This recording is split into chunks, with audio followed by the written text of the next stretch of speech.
За сайн уу манайхан крем стори суугтай эргээд тавтай морил та манай суугийг анх удаа сонсч байгаа бол энэхүү сууг маань болсон явдал болон бодит гэмт хэргийн талаар ярьдаг ийм сууг байгаа. Энэ удаагийн дугаараар та бүхэндээ тэртээ 1996 онд Австрали улсад болсон нэгэн гэмт хэргийн талаар ярьж хөөр бэлтгэсэн. Тэгээд энэ ярих гэж байгаа хэрэг маань бага насны хүүхэдтэй холбоотой дэтээлүүд нэлээд гардаг учраас та хэд маань ийм төрлийн зүйл сонсомооргүй байвал энэ удаадаа дугаарыг маань алгасаарай гэж хүсье. За ингээчүүд хэрэг рүүгээ орцгоё.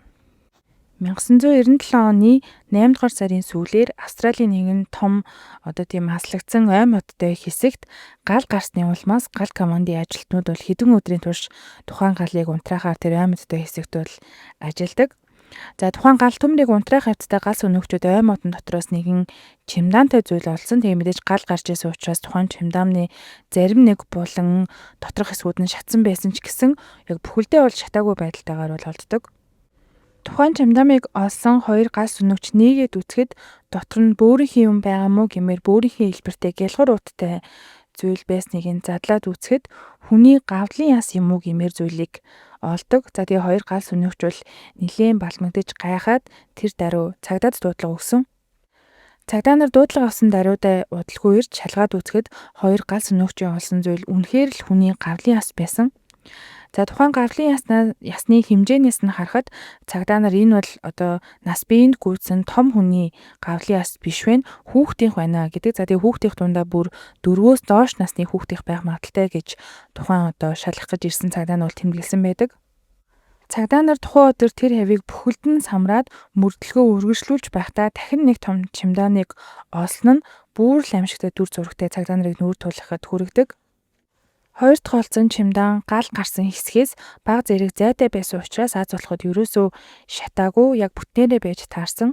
За тэгээ тухайн чимдаамыг ойртоод үзэхэд цахилгаан нь бол бүрэн цахилгаандагдаагүй нээлттэй байсан. Тэгээ цагдаа нээгээд шалгаад үзэхэд хамгийн дээр нь нэмэгтэй хүний биеийн эсгүүд бол байгааг нь цагдаа нар олсон. Өмнөх олсон цогцтой адилхан тухайн эмэгтэйн толгоонд нь бас гялгар ут углаад зангидчихсан байсан хүзүүгээр нь за тэгээд хоёр гарыг нь ард нь хүлжчихсэн. За бас хоёр хөлийг нь доор нь нийлүүлээд хүлжчихсэн байдалтайгаар бол үнэхээр аимшигтай дүр зурагтай бол олдсон. Эмэгтэйн цогцсноос гадна маш олон хувцснууд эвхээстэй чимдаанаас олдсон. Тэгээд цагдаа нар хин нэгэн энэ хувцснуудыг бол ингэ тусгаалan эвхэж бэлдсэн байх магадaltaй гэж үзэжсэн. Эвхээстэй байсан хувцснуудыг нэг нэгээр нь гаргаж дуусны дараа нэг гялгар уттай зүйл байсан нь дахин нэг хүний цогцос толгойг нь яг адилхан гялгар утаар ороочсон байдалтай байгааг нь цагдаа нар олсон. За тэгээ тухайн амь насаа алдсан хүнийг мөн гавлын ясны хэмжээнээс нь харахад жижигхэн бага насны хүүхэд болохыг нь цагдаа нар мөн ер нь бол тогтоодог. За тэгээ гурван цогцсны хэр их илжирч мууцнаас нь харахад амь насаа алдаад нилээдгүй хугацаа буюу багадаа л 6 сараас дээш хугацаа өнгөрсөн байгааг бол шүүх шинжилгээгээр илрүүлдэг. За ингээд цагдаа нарт гинтэл хин гэдгийг мэддэхгүй хоёр бага насны хүүхэд нэг эмэгтэй хүний цогцос олцсонд бол үнэхээр л их баалмагдаж гайхаж мөрдлөгийн үйл ажиллагааг бол тэр дор нь эхлүүлдэг. Цогцснууд олцсноос 7 хоногийн дараа буюу 1997 оны 8 дугаар сарын 27-ны өдөр Австралийн мэдээгээр насан турш эмэгтэй хүний болон хоёр хүүхдийн цогцыг хүн явдаггүй алслагдмал ой модтой хэсгээс олсон тухай мэдээлсэн. За тэгээд тухайн мэдээгээр болохоор хин гэдгийг нь бол одоогоор илрүүлээгүй байгаа ч гэсэн цагдаа нар эрчимтэй илрүүлэхээр ажиллаж байна гэсэн утгатай мэдээг бол анх удаа нээлттэй Австралийн телевизээр бол цацсан байдаг. Цагдаа нарын хамгийн түрүүнд шалгуулахаар явуулсан зүйл бол цогцсноос үхлийн шалтгааныг тодруулахаар шүүх шинжилгээнд хүргүүлдэг.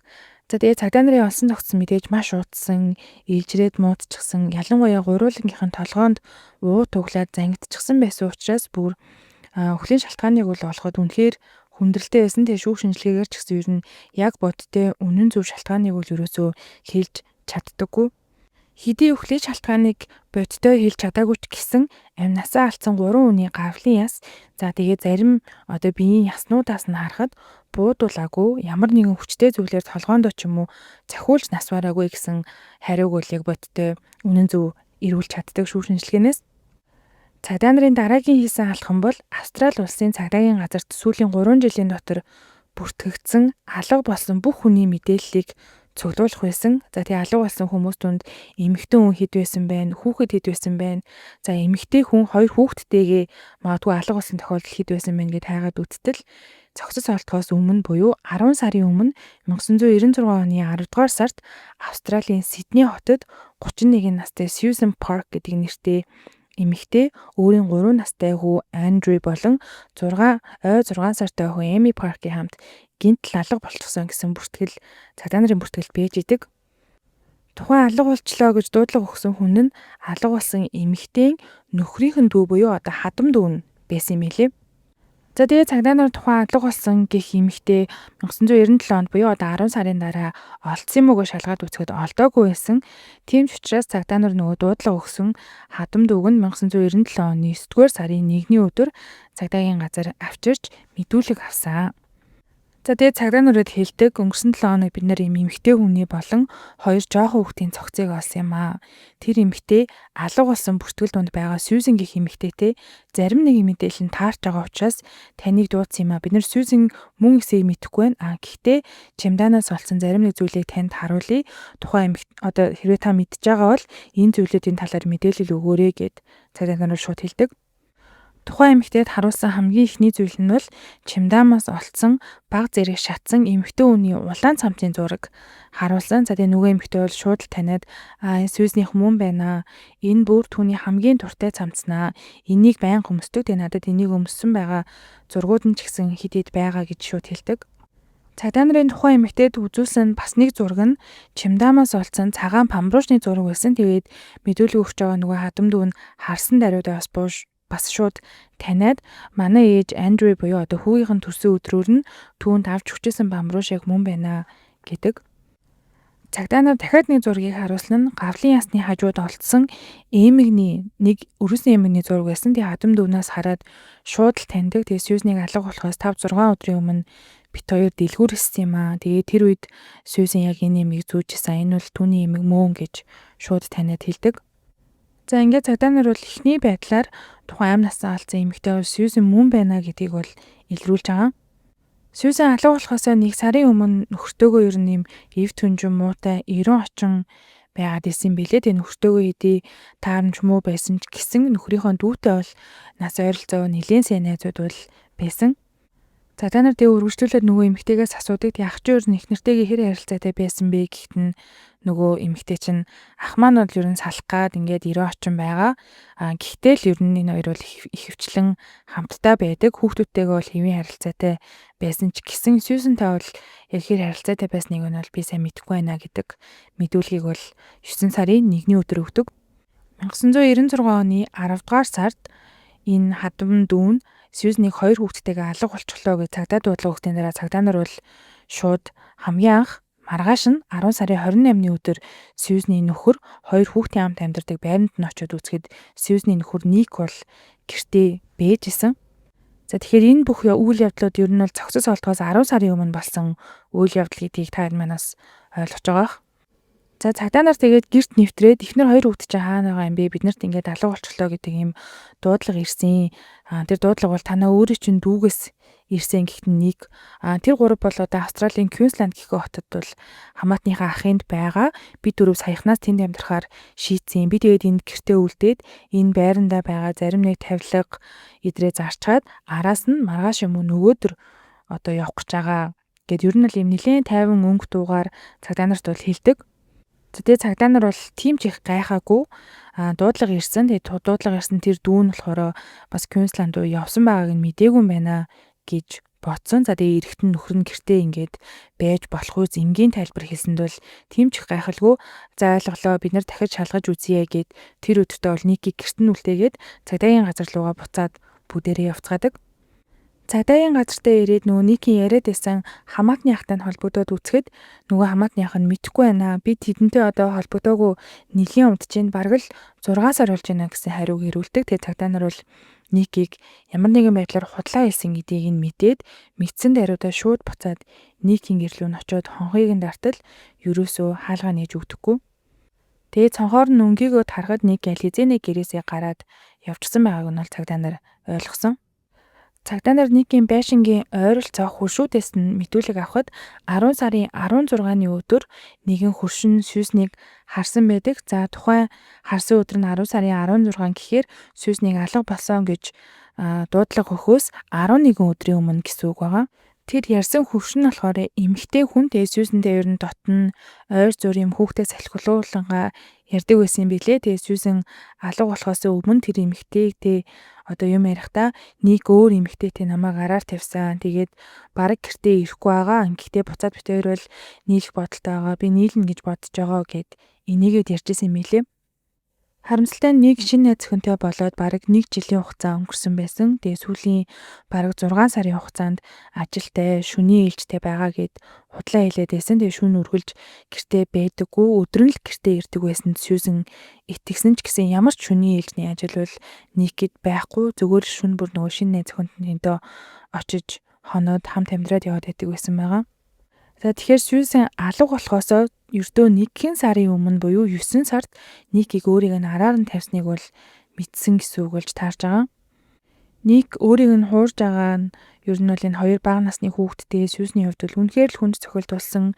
Тэгэд мэдснийхаа дараа 7 хоногийн дараа Сьюзен бүр сэтгэл готролд ороод маш их хэмжээний алкогол хэрэглэж амиа орлохыг хүртэл завдсан байдаг.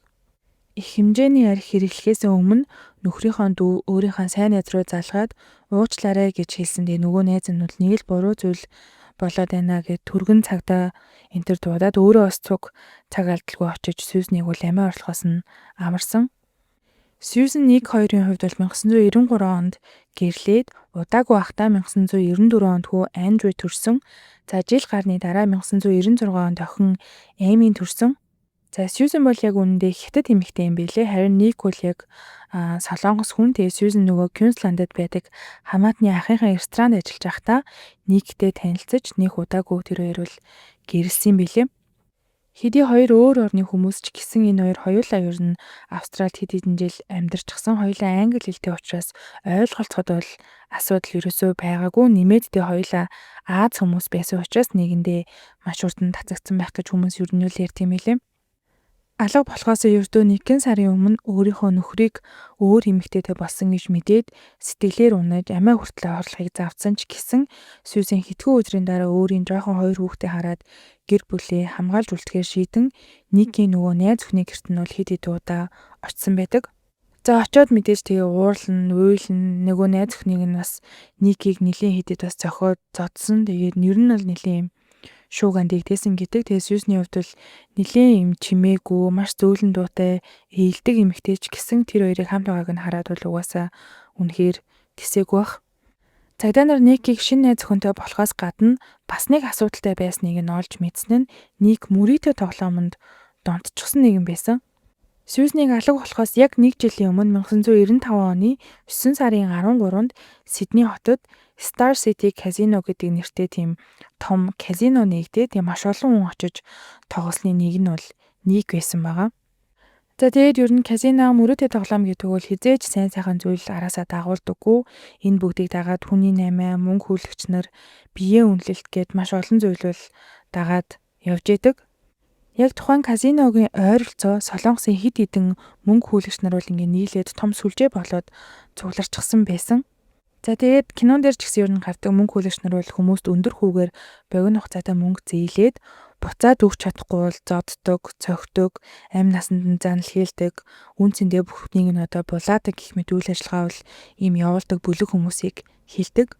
Мэдээж казино дээр мөнгөө богино хугацаанд алдсан хүмүүс гяс хэн нэгнээс одоо мөнгө зээлээд буцаж бүх мөнгөө олоод нэг доор ингээд бүх асуудлаа шийднэ гэж буруу бодон мөнгө хүлэгч нараас мөнгө зээлчдэг. Никийн хувьд бол тухайн үед бараг л 1 жилийн хугацаанд тоглолцсон Солонгос мөнгө хүлэгч нараас маш их хэмжээний мөнгө зээлжчихсэн.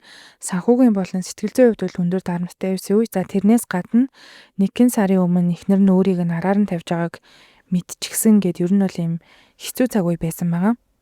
Цагдаа нар хамгийн анх 1996 оны 10 сарын 28-ны өдөр Никийн гэрт очиж мэдүүлэг авсан. Тэгээ Никийг худлаа ясныг нь мэдснийхэн дараа дахиад маргааш нь очиж үзтэл Ник бол гэртээ байгаагүйгээд түрүүн ярьсан. За тэгээ гэртээ байгаагүй учраас цагдаа нар ямар ч тач Никийн нэр мэдээллийн үнэ нь бол нисэх онгоцны буудал болон хотуудын шалган дээр бол өгчихсэн байсан. Хэрвээ гарах гэж заавдах юм бол биднэрт мэдээлэл өгөөрэй гэдэг албан бичгийг бол хүргүүлчихсэн. Никийн гэрт нь болон Никийн найз охиных нь гэрт нь очиод хоосон хаалга мөргөөд удаагүй байхад нь нисэх онгоцны буудлаас залгасан. За тэгээ Ник Парк гэх энэ хүн Солонгос улс руу нисэх гэж байна гэсэн мэдээллийг бол цагдаагийн газарт ирүүлсэн. Цагдаа нар тэгээд шууд зүгээр байгаа хүнийг саатуулах эрх байхгүй учраас нисхийн цагдаатай уулзуулаад сүүлийн удаа Никээс эхнэр хүүхэд чинь хаана байгаа вэ талаар асуухад би та нарт өгнө хэлсэн. Квинсландд байгаа. Би Солонгост ердөө 10 хоноо эхлүүлэх нэгэн ажил байгаа. За тэгээд тэр ажлаа дуусчаад буцаж ирээд эхнэр хүүхдээрээ очно гэж дамжуулдаг. Цагдаа нар тэгээ хэдий тухайн үед бол сэжигтэй санагдчихсэн гэсэн буцах тиктэй цуг авчихсан байсан. Тэр нь яг 10 өдрийн дараа ирэхээр байсан болохоор юу ч хийж чадалгүй 1996 оны 10 дугаар сарын 29-ний өдөр Никийг найз охинтойгоо хамт Солонгос улс руу нисхийг нь бол зөвшөөрсөн. Мэдээж Ник хизээч хэлсэн хугацаанд буюу 10 өдрийн дараа Австрали улсад бол ирээгүй. За тэгээд яг энэ бүх үйл явдлаас хойш 10 сарын дараа Сьюзен, Эндрю, Эми нарын цогцос олсон үед цагдаа нар Никийг эхнэр 2 хүүхдээ хөнөөгөөд цухтан алга болсон юм байна гэж албан ёсоор сэжигтэн гэж хайж эхэлсэн байдаг. Уг нь бол бүүр дээр яг алга болоход нь л илүү жахан шалгачихсан бол мэдгэд их л амархан байсан юм шиг уг нь санагдаж байна. Цагдаа нар тэгээд Никийг сэжигтэн гэж үзэх хангалттай үндэслэл байгаа учраас Никийн гэр болон Никийн найз охины хамт амьдарч исэн гэрийг нь нэгжиг зөвшөөрөл авч нэгжлэгээ эхэлсэн. Хачирхалтай Ник бол найз охиных нь гэрт ямар ч эмх замбраагүй зүйл болсон шинж байхгүй. Яг бүх зүйл байр байрандаа ямар нэгэн цус болсон гих зүйлгүй цэвэрлэгээ хийсэн ч гих уулмөр ерөөсөө олдоогүй. Сьюзний хувьд тэгээ Commonwealth гэдэг нэртэй банкнд данстай байсан. Тэгээ цагдаа нар тэр дансыг нь шалгаад үүсгэхэд хамгийн сүүлд буюу 1996 оны 10 сарын 24-ний өдөр Сьюзен данснасаа $300 авсан гэдэг мэдээллийг бол банк гаргаж өгдөг. Тэгээ тухайн үед бол дансанд нь угаасаа $300 байсан. Тэгээ дансанд нь байсан бүх мөнгийг аваад $1 үлдээгээгүй бүгдийг нь авсан байгаа. Яг тэр данснасаа мөнгө авсан өдрөөс Сьюзен өөрийн хүүхдүүдийн нэр дээрх дансанд байсан $400 бас авсан болохыг цагдаа нар банкнаас бол илрүүлж чаддаг. Дансанд нь ийм идэвхтэй гүйлгээнүүд хийгдсэн байна. Энэ зарлагын баримтууд нь энэ байна гэж банк гаргаж өгсөн болохоос биш яг Сьюзен өөрөө энд яг мөн байсан өөрөө мөнгө авсан уу гэдгийг нь бол бас цагдаа нар мэдэхгүй байсан учраас тухайн өдрийн банкны CCTV-г шалгуулахаар хүсэлт гаргасан. Хүсэлтийн хариуг нь хүлээх зуур цагдаа нар Никийн гэрийн хогийн савнаас нь 10 сарын 19-ний өдөр буюу Сьюзнийг хамгийн сүүлд амьд харснаас 2 өдрийн дараа машин түрээсийн компанитай хийсэн гэрээг нь олсон. За тэгээд цагдаа нар тухайн машин түрээсийн газар очиод уулзаад үзэхэд нөгөө менежер залуу шууд таньтаад энэ залуу ирсэн. Эрэхтэй нэг Аз эмэгтэйтэй цуг ирсэн. Тэгээд хэлсэн хугацаанд манай машиныг авчираагүй бид нар одоо хүртэл хүлээж байгаа машинаа хайж байгаа гэдэг мэдээллийг бол хэлдэг. Цагдаа нар тухайн Аз эмэгтэй хэн байсныг нь олж мэдхийн тулд Сьюзен болон Никийн найз охины зургийг багтаагаад 16 ширхэг эмэгтэй хүний зургийг нөгөө машин түрээсийн газрын менежер залууд үзүүлэхэд ямар ч төвөггүйгээр Никийн шинэ найз охиныг нь заагаад энэ эмэгтэй цуг байсан гэж хэлдэг. Тэгээ Никийн хувьд бол нөгөө хамгийн сүүлд найз охинтойгоо Солонгос улс руу ниссэн учраас цагдаа нар шууд нисэх онгоцны буудлын дээр очиод шалгаад үзэхэд машин нь яг л бодсны дагуу зогсоол дээр нь байж идэг. Машин олсныхаа дараа цагдаа нар бол хэрэгтэй холбоотой цус, үс, хувцас, ДНХ авчих боломжтой юу вэ? Нотлох баримт олчих ямар нэгэн зүйл байх болов уу гэж найдажсэн ч гэсэн тухайн машин бол цэвэрхэн байсан учраас цагдаа нар дахиад л нэг хоос алга мөрөгчж байгаа.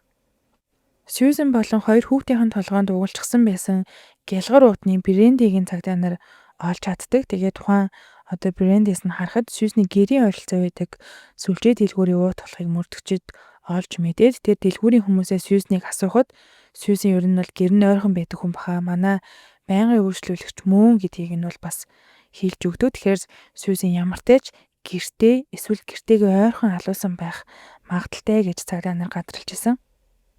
За энэ хооронд харин нөгөө банкны CCTV шалгаж исэн хүмүүс нь цагдаа нар руу холбогдож бичлэгийг нь сэргээж чадлаа гэд дууддаг. Тэгээ бичлэг дээр харамсалтай нь Сьюзен өөрөө биш Ник найз охинтойгоо банк руу орж байгаа нь бол харагддаг. Тэгээ Сьюзний данс учраас мэдээж Сьюзен өөрөө бол мөнгө авах боломжтой байхад яаж банкны ажилтнууд дансанд байсан мөнгийг нь өгчихөө гэж шалгаад үзэхэд Никийн найз бүцгүй Сьюзний гарын үсгийг нь дуурайлгаад Сьюзний бичиг баримтыг нь өгөөд мөнгийг нь авсан болох нь бол тогтоогддог. Тэгээд адилхан Аз бүсгүй учраас тухайн банкныхан бол сайн шалгаагүй шууд мөнгийг нь өгсөн юм шиг байгаа. Тухайн банкнаас гүйлгээ гарсан зарлагын баримтыг нь авч шинжилгээнд ямар нэгэн ДНХ илэрх нүгээд явуулахад тухайн зарлагын баримтнаас Никийн хурууны хээ болон гарын алганы хээ нь бол олддог. Дансан дахь бүх мөнгийг нь авсныхаа дараа Ник гэртээ байсан ихэнх хүн үрж болох тавилгуудаа хүмүүст хямдхан зарсан. Тэгээ тавилгаас гадна хүүхдүүдийн цэцэрлэг рүү хүртэл залгаад дахиж явахгүй учраас төлсөн төлбөрөө буцааж авч болох уу гэж хүртэл асуусан байдаг. Араараа тавьсанд баригдсан. Тэгээд мөнгө хүлэгчээд их хэмжээний өртөө Ник хоёр хүүхдээ их нэртэйгээ хамт хөнөөчхөөд шинэ найз өхөнтэйгээ Солонгос улс руу буцахаар ингэж мөнгө цуглуулсан байдаг. Онгоцны тикетний мөнгө ч байхгүй хүүхдүүдийн цэцэрлэг рүү хүртэл залгаж буцаалт асуусан гэхээр ямар харьцаагүй харгас ир байсныг нь бол харуулж байгаа. За тэгээд Ник ингэж зовсныхаа эцэст 2 өдрийн турш $2000 цуглуулад онгоцны плетний мөнгөтэй болж Солонгос улс руу найз өхөнтэйгээ хамт зугцсан байдаг. Тэгээд их хэмжээний өртөө нэмээд ихнэр нь саяхан найз өхөнтэйг нь мэдчихсэн хэд хэдэн удаа ирж өмнө самуун дэгдээгээд байсан учраас Австрали улсад бол дахин амьдрах боломжгүй юм байна гэд Ник бол ойлгосон юм шиг байгаа. За тэгээд ойлгоод бүх зүйлээ дуусгаж шинээр эхлэхийг хүссэн нь бол энэ байсан. Ник Солонгос улсад очсныхаа дараа хэд хэдэн удаа Австрали улсад байгаа гэр бүлийнхэн рүүгээ бол уцаар ярьсан. Тэгээд би зүгээр байгаа. Энд англи хэлний багш хийж байгаа. Найз өхнөөсөө салсан. Ганцаараа байгаа гэх мэт ерөнхий мэдээллүүдийг бол хэлжсэн юм байлээ. Австрали улсаас цагдаа нар Солонгос улс руу явж Никийг гэрчимтэй хайсан ч гэсэн олдохгүй байжгаад Сьюзан алга болсноос яг 1 жил 7 сарын дараа Никийг Солонгос улсад орогноод нуугдж байхад нь бол цагдаа нар барьж Австрали улсад бол авчирдаг. Цагдаа нар авчирсан даруйдаа Никийн эрх болон үүргийг нь уншиж өгсний дараа түүнээс эхнэр хүүхдээ хүмүүсөө энэ хэрэгтчээ холбоотой юу гэх Ник би ийм төрлийн асуултанд нэг ч хариулахгүй гэд бүр ямар ч мэдүүлэг өгдөггүй. За тэгээ Ник хэдий нэг ч үг хэлэхгүй байсан ч гэсэн түүний найз хүн Дэми бол Солонгос улсад байхад цагдаа нар бас холбогдсон. За тэгээд Дэмийн харин мэдүүлэг өгөө үннийг хэлээ харин та нар надад бол ямар нэгэн ял өгөхгүй байхаар тохироод тухайн найз өхнийг нь бас Австрали улсад авчирч мэдүүлэг авсан.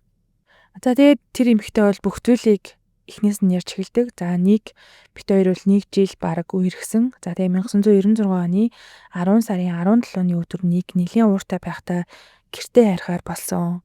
Гэртээ харьлаа гэж хэлээд явсныхаа дараа хэдэн цагийн дараа шөнийн 3-4 цагийн орчимд над руу залгасан. За тэгээд залгаад бүх зүйл дууссан. Сайн бос яахан зүйл удахгүй болно. Бүх юм одоо ингээд дууссан. Санаа зовох хэрэггүй гэж хэлсэн. За тэгэж хэлтгэхэд өглөө 9 цагийн үед намайг унтчихад бол буцаад манай гэрт ирсэн гэдэг.